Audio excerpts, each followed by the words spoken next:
Oke, ketemu lagi di Sinom Channel bersama Rangga Sasmita di sini, dan tentunya di Sinom Podcast. Episode kali ini kita akan membahas cara membuat kartu kuning online untuk syarat melamar kerja, gitu ya. Nah, untuk kartu kuning yang kita bicarakan di sini tuh bukan ketika kita bermain sepak bola tentunya ya.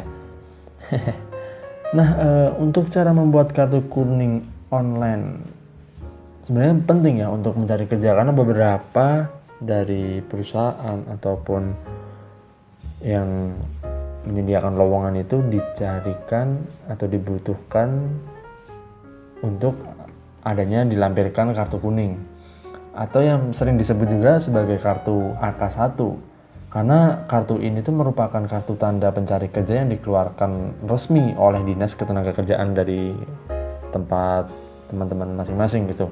Nah, kartu ini dibuat dengan tujuan untuk pendataan dari dinas terkait kepada para pencari kerja. Jadi dari kartu tersebut datanya itu di suatu daerah jadi ketahuan nih berapa pengangguran yang ada di suatu tempat. Nah, terkadang kartu kuning juga menjadi syarat dalam melamar pekerjaan baik di lembaga pemerintahan maupun swasta. Ini membuat orang banyak mencari bagaimana cara membuat kartu kuning secara online. Mengingat saat ini kan sudah mulai new normal, dan karena efek dari corona kemarin juga kita terbiasa dengan hal-hal apa semuanya serba online gitu. Dan jadi ini perlu juga mungkin bagi teman-teman yang ingin mencari pekerjaan, mudah-mudahan sih informasi ini bisa membantu teman-teman semua gitu ya. Nah, karena sering menjadi syarat dalam melamar pekerjaan, jadi penting nih untuk mengetahui cara membuat kartu kuning online. Kartu kuning bisa dibuat dengan mengunjungi Dinas Ketenagakerjaan yang berada di kota ataupun kabupaten sesuai dengan KTP teman-teman. Cara membuat kartu kuning online dapat mempermudah proses pembuatan kartu ini. Meski kamu bisa melakukan cara membuat kartu kuning online, kamu harus tetap mengambil cetakan kartu kuning secara langsung di Dinas Ketenagakerjaan. Minimal kalian nggak usah ngantri dulu. Nah, cara membuat kartu kuning online akan membantu pengisian database di Kementerian Tenaga Kerja sehingga proses pembuatan jadi lebih singkat. Berikut cara membuat kartu kuning online yang udah Sinom rangkum nih. Jadi kartu kuning berisi informasi tentang pemilik seperti nama, terus kemudian nomor induk kependudukan, terus data kelulusan hingga sekolah dan universitas tempat teman-teman memperoleh gelar. Nah, Dinas Tenaga Kerja di bawah Kementerian Tenaga Kerja adalah satu-satunya lembaga pemerintah yang berhak mengeluarkan kartu kuning ini. Jadi kartu kuning tidak bisa teman-teman dapatkan di luar dari Disnaker. Dan Disnaker akan memberi data calon pencari kerja kepada pihak perusahaan. Data-data pencari kerja ini didapatkan dari nama-nama pencari kerja yang sudah terdaftar dan memiliki kartu kuning. Jadi manfaatnya banyak ya teman-teman kalau ketika teman-teman udah punya dari kartu kuning ini. Proses pembuatan kartu kuning di Disnaker juga tidak dibungut biaya alias gratis. Kartu berlaku selama 2 tahun dengan keharusan melapor setiap 6 bulan sekali bagi pencari kerja yang belum mendapatkan pekerjaan. Nah, sekarang kita masuk ke topiknya nih. Bagaimana sih cara membuatnya? Cara permohonan untuk memperoleh kartu kuning atau AK1 ini dapat dilakukan dengan cara mendaftar dulu nih secara langsung di loket pelayanan di setiap kantor Dinas Tenaga Kerja dengan membawa dokumen yang dipersyaratkan seperti mengisi formulir yang telah disiapkan oleh petugas Disnakernya. Nah, cara membuat kartu kuning online dapat mempermudah Anda mendapatkan kartu pencari kerja. Dengan cara membuat kartu kuning online, jadi tidak perlu lagi mengisi formulir atau data yang teman-teman harus lakukan untuk datang ke kantornya gitu ya. Nah, syarat-syaratnya nih, data yang diperlukan teman-teman untuk membuat kartu kuning online itu pertama pastinya KTP, yang kedua pas foto 3x4, kemudian ijazah pendidikan terakhir yang asli ya, dan juga sertifikat keterampilan kalau memang punya, jadi itu opsional.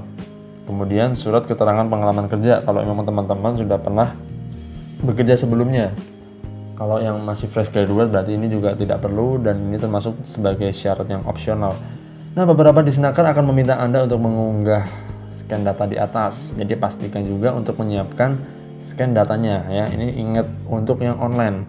Nah, kemudian caranya nih. Jadi caranya yang pertama, klik situs resmi Dinas Tenaga Kerjaan tempat Anda tinggal atau buka. Nah, jadi nanti linknya akan ada di bawah juga dari akun dari Kementerian Tenaga Kerjanya langsung. Dan di situ kalau teman-teman memang belum punya akunnya, nanti akan register di situ, pilih menu daftar. Kemudian yang ketiga, isi data. Jadi ada 5 kolom tuh yang mesti diisi ketika mendaftar untuk membuat kartu kuning secara online, yakni sebagai siapa, kemudian NIK-nya, email, nomor telepon, dan passwordnya tentunya. Nah, setelah itu teman-teman akan diminta memasukkan kode verifikasi yang diberikan melalui SMS. Jadi pastikan nomor yang didaftarkan juga nomor yang aktif dan dapat menerima SMS. Kemudian masukkan kode ya seperti biasa ya, kita verifikasi ke email ataupun kayak medsos lainnya. Nah, setelah itu teman-teman akan diminta mengisi data mengenai akun, mulai dari foto 3x4, data diri, pekerjaan, keterampilan, dan juga pendidikan. Ikuti perintah yang ada dan isi semua data yang diminta. Jika udah semua, teman-teman tinggal klik tombol save. Nah, apabila udah di save, database teman-teman sudah tersimpan di Disnaker. Nah, pada Disnaker daerah tertentu ini, teman-teman akan mendapatkan nomor registrasi untuk mengambil kartu kuning di Disnaker. Jadi teman-teman nggak perlu lagi, intinya sih teman-teman ini langsung datang ke Disnaker cuman sekedar untuk ngambil kartunya aja secara fisiknya, yang nantinya akan dilampirkan ketika teman-teman mendaftar di beberapa perusahaan, baik itu pemerintah maupun non-pemerintah. Nah, selanjutnya nih buat teman-teman yang memang tinggal datang ke kantor Disnaker setempat untuk ngambil kartu kuningnya ini, nah kartu AK1 dibuat di daerah kabupaten masing-masing pencari kerja. Pencari kerja hanya bisa membuat kartu kuning di daerah aslinya, yaitu ya tentunya tadi udah disinggung ya, yang sesuai dengan KTP teman-teman semua. Jadi jangan lupa difotokopi sebanyak mungkin, ya sesuai yang dibutuhkan lah. Dan itu pada saat teman-teman ngambil, sekalian minta untuk legalisir ya biasanya ya. Karena nantinya itu yang akan dilampirkan, biasanya perusahaan-perusahaan itu mintanya legalisir. Nah, untuk bisa mendapatkan cetakan kartu kuning nih teman-teman perlu bawa sekalian ke kantornya itu.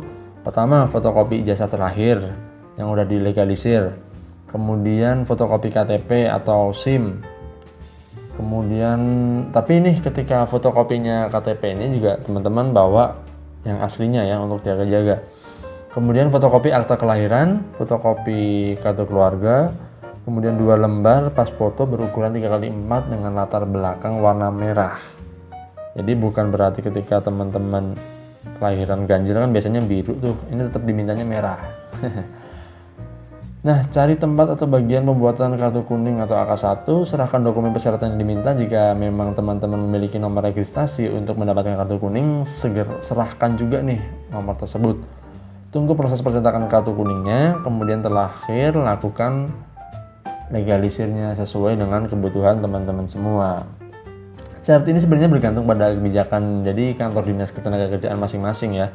Cuman rata-rata sih seperti itu. Persyaratannya, kemudian cara-caranya sih hampir sama sih kurang lebih. Oke, mungkin itu aja sih ya.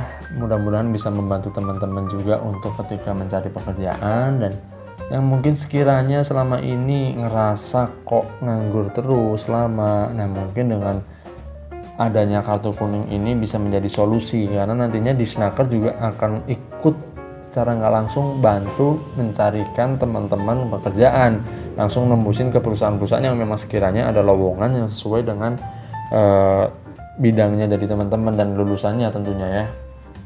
Jadi mungkin itu aja, sekiranya nanti ada pertanyaan-pertanyaan yang belum bisa terjawab di podcast ini bisa teman-teman sertakan di kolom komentar. Nanti insya Allah akan langsung dijawab ataupun nanti kita akan membuat di video selanjutnya. Mungkin gitu aja dulu, mohon maaf apabila ada banyak kesalahan, dan sampai jumpa di podcast selanjutnya. Terima kasih.